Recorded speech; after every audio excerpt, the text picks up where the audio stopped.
Shalom, selamat malam sahabat Kristus yang dikasihi Tuhan. Kembali dalam renungan di setiap hari Jumat pada malam hari ini dengan tema yang begitu menarik yang saya ambil dari salah satu tulisan Pendeta Yowas Adi Prasetya yang begitu mengena di hati saya, yaitu di bawah bayang-bayang Allah. Nah, sahabat Kristus yang dikasihi Tuhan, sebelum kita akan bersama-sama merenungkan firman Tuhan, mari kita membaca salah satu ayat yang bercerita tentang Bezaleel. Kita akan membaca dari Keluaran 36 ayat yang pertama. Demikianlah harus bekerja Bezaleel dan Aholiab dan setiap orang yang ahli yang telah dikaruniai Tuhan keahlian dan pengertian, sehingga ia tahu bahwa lakukan segala macam pekerjaan untuk mendirikan tempat kudus tepat menurut yang diperintahkan Tuhan. Nah, sahabat Kristus, sebelumnya pada ayat yang ke-30 Allah berfirman melalui Musa bahwa Tuhan telah menunjuk Bezaleel bin Uri bin Hur dari suku Yehuda dan telah memenuhinya dengan roh Allah, dengan keahlian, pengertian, dan pengetahuan. Nah, menarik ya sahabat Kristus, bahwa pada waktu itu Bezaleel dikatakan bahwa ia dipenuhi oleh roh Allah. Nah, sahabat Kristus yang dikasihi Tuhan, pada masa kini terkadang istilah dipenuhi Roh Kudus atau kepenuhan roh disamaartikan dengan berbahasa lidah atau roh, mukjizat, penyembuhan, atau orang-orang yang mungkin melakukan nubuatan-nubuatan tentang masa depan.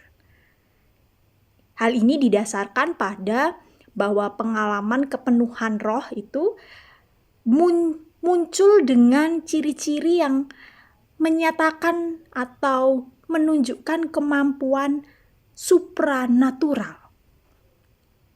Dan oleh karena itu, terkadang dipenuhi Roh Kudus disamaratakan bahwa ini adalah sesuatu yang seperti berbahasa lidah, melakukan mukjizat, dan bernubuat. Nah, tapi apa yang dimaksud oleh kitab suci? Terlebih ayat yang kita baca bersama-sama mengenai seseorang yang dipenuhi Roh Kudus. Sahabat Kristus yang dikasihi Tuhan, Bezaleel dapat dikatakan sebagai orang pertama yang dipenuhi Roh Allah. Arti nama dari Bezaleel sendiri adalah di bawah bayang-bayang Allah. Dan yang menarik, ketika Bezaleel menjadi orang yang dipenuhi oleh Roh Allah, ia dipenuhinya dengan keahlian yang dapat juga diartikan sebagai kata hikmat.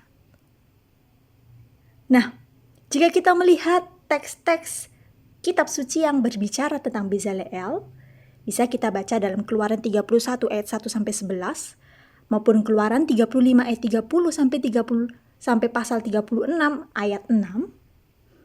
Di situ ada sesuatu yang menarik, bahwa ketika dipenuhi Roh Allah, ternyata itu menunjukkan sesuatu perwujudan kepenuhan Roh Allah di dalam pekerjaan pertukangan. Yang bagi kita mungkin saat ini itu adalah tampaknya biasa saja. Nah, ada dua hal yang patut kita perhatikan mengenai Bezaleel yang dipenuhi Roh Allah ini dalam pekerjaannya. Yang pertama, seseorang yang dipenuhi Roh Allah ternyata mendapatkan karunia atau pemberian dari Allah. Bukan karena kehebatan diri sendiri. kepenuhan Roh Allah itu dibarengi dengan pemberian keahlian dan pengertian dan pengetahuan. Nah, kalau begitu, keahlian yang dapat dikerjakan oleh Bezaleel dan Aholiab itu semua adalah pemberian Allah.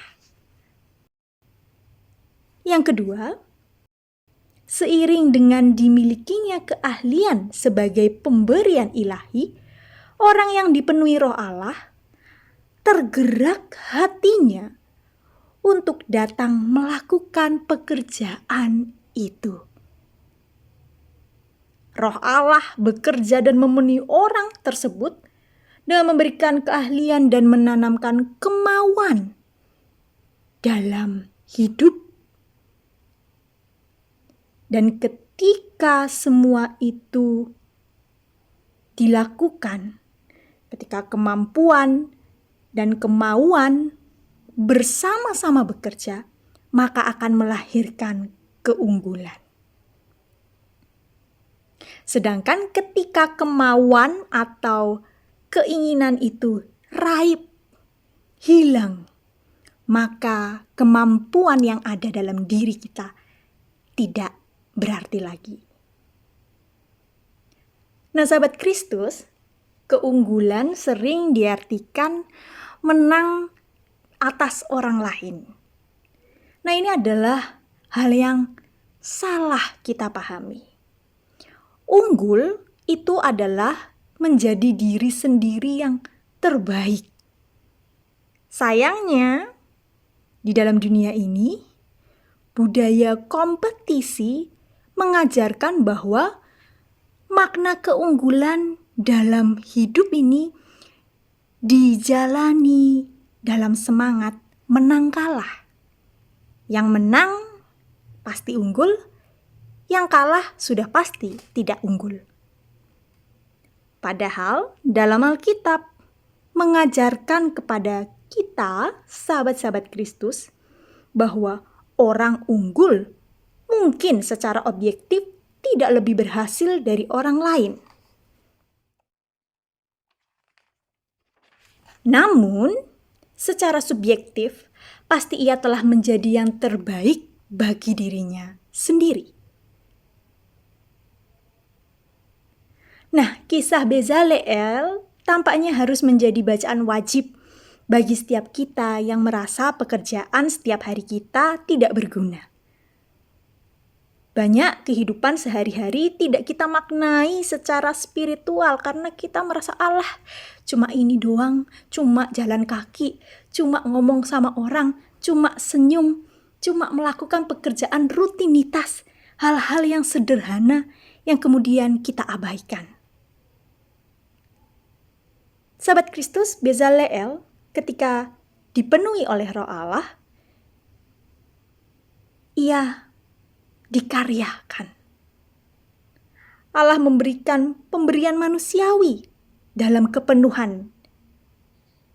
Dan Allah juga memberikan kemauan dalam batinnya untuk melakukan pekerjaan yang mungkin tak istimewa bagi kita, bagi manusia, namun ternyata Allah berkenan pada pekerjaannya.